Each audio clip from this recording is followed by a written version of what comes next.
Hello বন্ধুরা, তো ফিরে আসলাম আর একটি নতুন ভিডিও নিয়ে। তো আজ আমি ক্লাসে এসে কি কাজ করলাম আমি সেটাই আজ আপনাদের দেখাবো।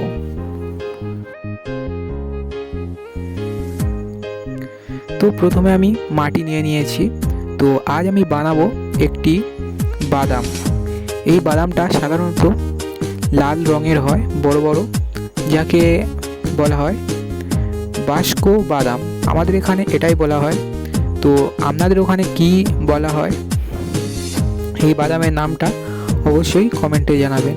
তো আজ আমি সেটাই বানাচ্ছি ক্লাসে এসে।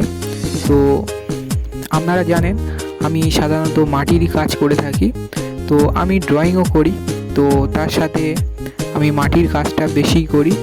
তো আমি এখানেই এই কাজটা শেখার জন্য এইখানে আসি। তো দেখতে থাকুন ভিডিওটি। তো দেখুন আমি প্রায় এখানে সম্পূর্ণ বাদামটা বানিয়ে ফেলেছি। তো কিছু কিছু কাজ এখনও বাকি আছে, তো সেগুলো আমি আপনাদের দেখাবো। তো এই হচ্ছে গোটা বাদাম। তো আর এইটা হচ্ছে অর্ধেক,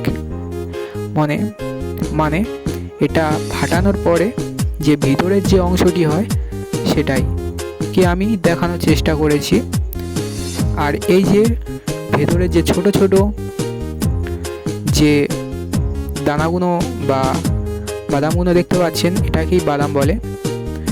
আর এদিকে আরেকটি বন্ধু এখানে একটি গণেশ ঠাকুর বানাচ্ছে।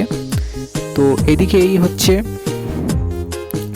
আর এখানে একটি দাদা এবং একটি দিদি ক্লে দিয়ে এগুলো বানিয়েছে, আর একজন বানাচ্ছে নৌকা।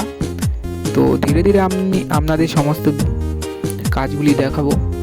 তো এই হচ্ছে আগেকার কাজগুলি আমি এখানে রেখে দিই। আর এদিকে হচ্ছে একটি দাদা এখানে মাটিগুলো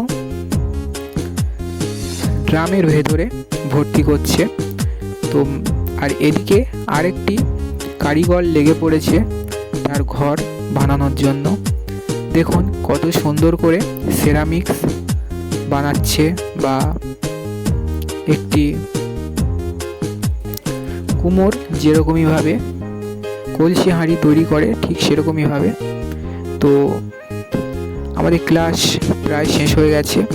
তো এবার আমরা বেরিয়ে পড়েছি ঘরের উদ্দেশ্যে।